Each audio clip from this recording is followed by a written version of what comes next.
Hello, BookTube. It occurred to me while I had the camera all set up and running that there's a book haul I didn't do, and it's from Savers. The other day I went out to the wilds of the suburbs to visit Chris and Giselle Rhodes, and they very nicely hosted me and they fed me, and we went to a couple of thrift stores where I found a bunch of books that I don't need. I was actually on the hunt while I was at those stores for larger items because they very nicely agreed to drive me back here to Boston. And I thought, if you've got access to a car, it's the perfect time to get a bookcase, maybe two, to get an end table, something like that. Something you're not going to lug around on your own. And I'm especially not going to do it when I don't have muscular teenagers to do it for me. As luck would have it, nothing. But books aplenty. So I thought I would show you a Savers book haul. Also, a little enticement here. When they drove me back, they visited for a bit here at Hyde Cottage, and the mail came while we were all together, fussing over Lucy and talking about stuff.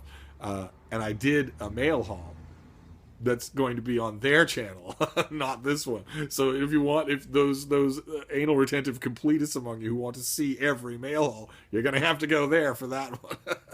God knows when Chris will post it. He's the busiest guy in the world, but it was neat. It was neat to visit.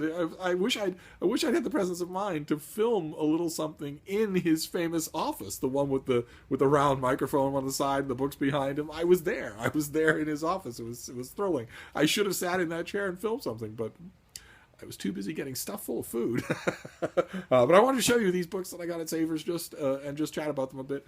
And the first one is going to seem like an oddity. I admit it is a kind of odyssey. It's Robert Ludlum. It's his 1984 novel, The Aquitaine Progression, in this new, taller paperback with a new cover. I don't honestly know why I got this, except that I haven't read Robert Ludlum probably since the 1980s. And his books are reprinted, and of course, part of his franchise has got the mother of all shots in the arm with the Bourne franchise in Hollywood. But he was a best-selling author, mega best-selling author, long before Matt Damon was born. And I would never buy, I don't think, even at the Brattle, even for free in trade, I would ever want a Robert Ludlum hardcover. But I love these taller paperbacks, and I will give it a try. Absolutely will give it a try. Then the next one is a romance author I love. This is Mary Jo Putney, and this is called Dangerous to Know. And it's just a trade romance of hers that I love hers. And it's, let's see here. In the book called The Diabolical Baron, cool and dangerous Jason Kincaid, 19th Baron Radford, casually wagers that he will make the innocent Carolyn Hanscom his bride. Who would dream that this elusive innocent has plans of her own? In Mad, Bad, and Dangerous to Know, sexy gambler Andrew Kane has made one enemy too many, and he's on the way to be hanged when a beautiful widow comes to his rescue. So this is two novellas in here. And I'm a sucker for that. Not all of my romances have to be mass markets, although the little Signet Regency romances with the painted covers from 30 years ago, those slim little things that all look the same, those older Signet Regency romances, there were none in any Savers that we went to. There are never any anymore in any Goodwill that I go to. They're hard to find, and I don't have them all. Next time Chris and Giselle come here, there is a store, a used bookstore, a little ways out from Boston that we went to once, and I'll twist our arm to go to it again. They have a whole wall of Signet Regency romances, and I think what I ought to do, is I'm not getting any younger, and since this progression isn't going to get any better, I think what I ought to do is just go there and drop $40 on a bag load of them, and just call it a day. Say that I have as many of them as I can have. They are very similar to today's Regency romances, except that they don't have these photorealistic covers, and they also don't have sex. They're much more historically accurate in that there's lots of flirtation, but there's no consummation until after the wedding. But anyway, that's not the only reason. I actually love the archness of them. I love the way the women who wrote them went at it with a real literary gusto. They are my favorite sweet tooth of reading. But anyway, we move from romance to history. This is a big history. This is Bodyguard of Lies. This is by Anthony Cave Brown, who was a dyed-in-the-wool British hack journalist just forever and ever. Knew how to make a deadline, knew how to write great prose, and became fascinated with the subject of secrecy and deception in World War II, especially in the early years of World War II, and how it could be used as a weapon, how you could fool the enemy into committing resources and time with outright trickery, sometimes with theatrical trickery. And I read this book when it first came out. This must have been from the 80s. This, let's see here, 1975. Oh, good Lord. This was, when Bantam did these, they did a whole bunch of big trade paperback World War II histories that all looked very similar. You had the title, and then you had a painted cover that wrapped around, and then split the screen with blurbs on the back. There was one for Silent War. What I wouldn't give to find that, what a book that is about submarine warfare. I will. It'll turn up in the Brattle eventually. And there were a bunch of others. The Battle of the Bulge they did, the Sound of Trumpets was one of these. And I like them. I really like this particular line of trade paperbacks. And I like this book. I read it and loved it, so I was glad to find it. And then fantasy. This is The Sword is Forged by Evangeline Walton. And this is her sort of homage to Mary Reynolds. This is her dramatization of the world of prehistoric Greece, the mythological world of prehistoric Greece, specifically the trip that Hercules and Theseus make to Themyscira, the city of the Amazons, in order to steal the girdle of the queen of the Amazons, and also the following story where Theseus falls in love with Antiope and their tempestuous relationship. And I had this as an old Timescape mass market paperback forever and ever, but those things fall apart. The pages literally turn to powder. And I didn't know that it ever came out in a hardcover. I must have missed it. So I was happy to find it.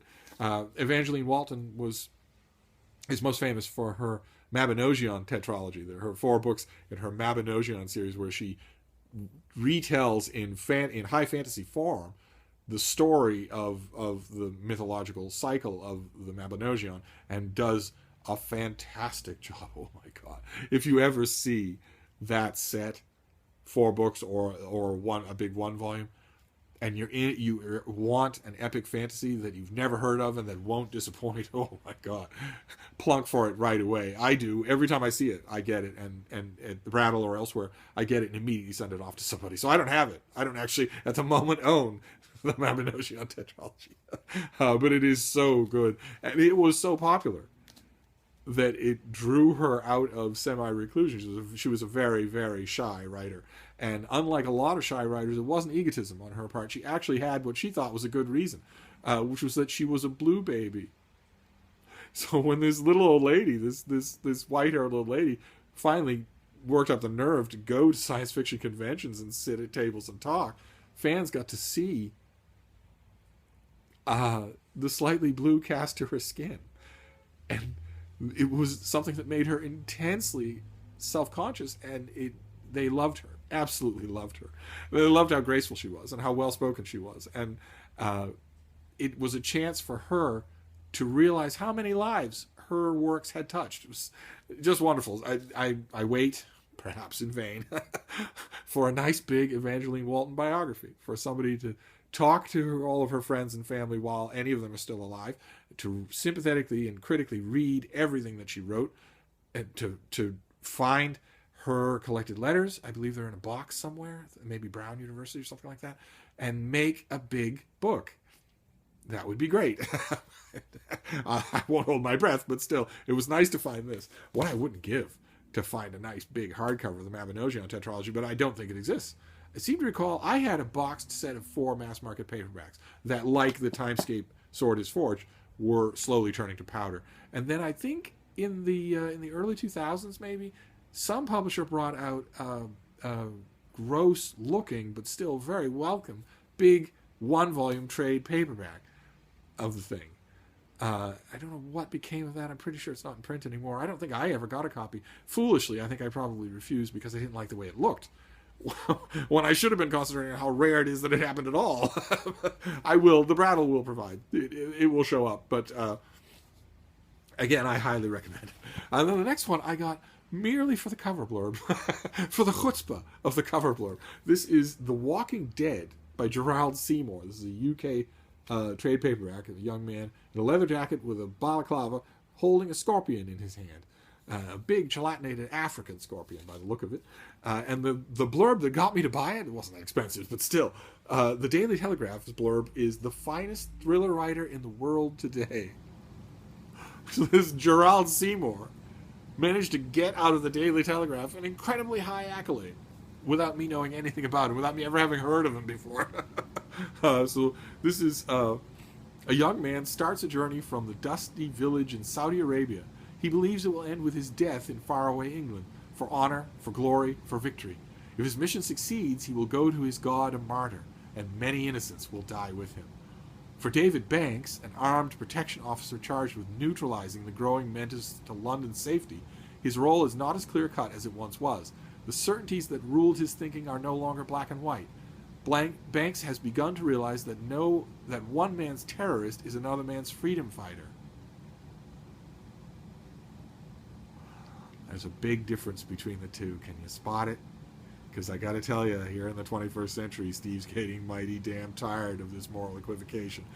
Can you see the difference between a freedom fighter and a terrorist? Allow me to point it out for you in case you're having a foggy day. It's the Death of Innocence. Freedom fighters fight their oppressors. Terrorists kill innocents. They are not the same. They are not equivalent. And anyone who is one can never be the other. Anyway, on a bright spring morning, the two men's paths will cross. Before then, their commitment will be shaken by the journeys that each one takes to get there. The suicide bomber and the policeman will have equal cause to question the roads they've chosen. All right, so this must be post 9/11, right? Must be. 2007. And we'll just have to see. I prioritized it the minute I saw that blurb, and I will definitely read it soon. We have to be grateful that the cover is photoshopped. I won't belabor the point, but I may very well be the only booktuber who has actually been zapped by one of those things on more than one occasion, 3 times in fact, and it's nothing to write home about. They're horrible, fierce, ugly, predatory creatures. And as a result, to this day, when I'm out in the kitchen at Hyde Cottage and I'm putting on my shoes to walk the dogs, I shake them first. You never get rid of that reflex when you've been zapped a few times. And the next one, we're getting to the end. Don't worry, this Tedium Fest is about to end. The next one was a very pleasant surprise.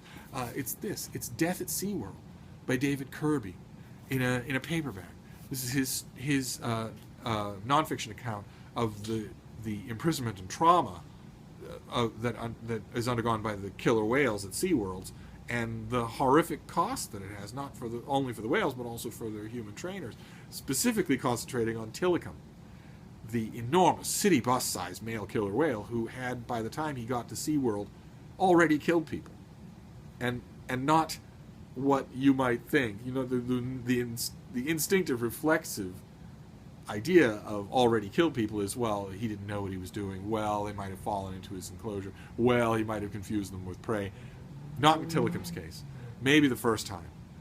By the time Tilikum got to SeaWorld in their big, marquee location, where he was the one pulling in the crowds, and there were stuffed toys in the toy shop of him.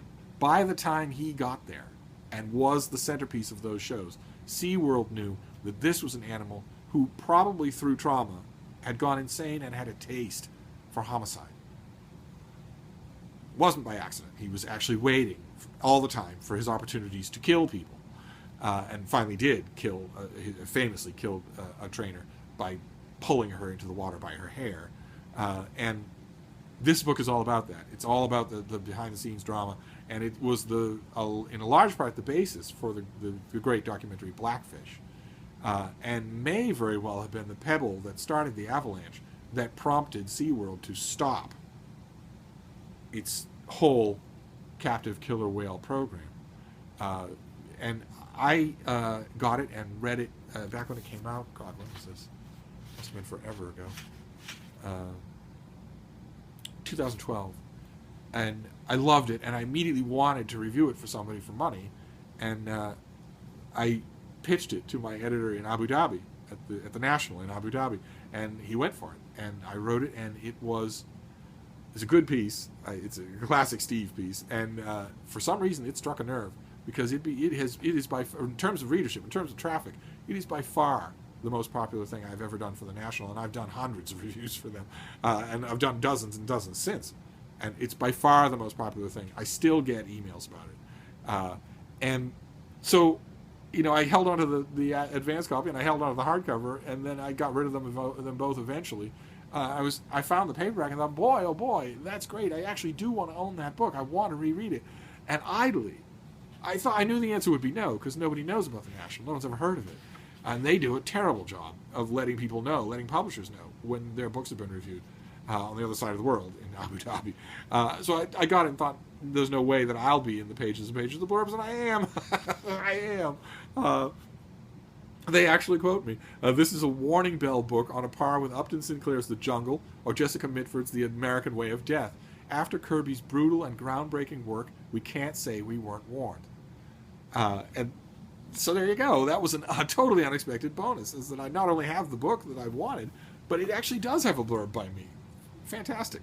And then the last thing is this, familiar to all of you, Death Comes to Pemberley by P.D. James. This is her loving and very textured pastiche of Jane Austen, who was her favorite author for 70 years, and she forever and ever said, in conversation, she forever and ever said, the murder mysteries pay the bills, and I do so love writing them, but my dream is to do two things. One, I would like to write a brief book on the writing of murder mysteries, and two, I would love to write a murder mystery set in the world of Jane Austen's Pride and Prejudice. And she managed to do both before she dropped off the twig. And this is, in my opinion, an overwhelming success. What I wouldn't have given this came out, I think, right before I got back into the reviewing game. I would have cried it from the rooftops. Oh no, this came out in 2011. All right, so Open Letters was up and in business by then. I must have just ignored it, or maybe Irma, our mystery Marvin, claimed it instead of me. For one reason or another, I didn't review it, and I love it. I absolutely love it. So I was happy to find a hardcover with the deckled edges. I think the only version that I have is a UK trade paperback that kind of looks nice, but I think, in fact, I don't think I even have it anymore. I think I got that and sent it out right away to one of you. So I was happy to find this. I'll hold on to it as long as I can. So that was it. I wanted to show you this extra tedious Savers mail haul. This is Death Comes to Pemberley, Death at SeaWorld, The Walking Dead. We've got a dead trio there. The Sword is Forged by Evangeline Walton, Bodyguard of Lies, Dangerous to Know, 2 novellas by Mary Jo Putney, and oddly enough, The Aquitaine Progression by Robert Ludlum. And there you go. That was a Savers book haul that I wanted to make sure I showed you, because I admit, grown kind of fond of showing you all these books, and you don't seem to mind. So we'll wrap it up for here. We'll give you another shot of Her Majesty. Here, baby. They want to see you, little girl. Oh.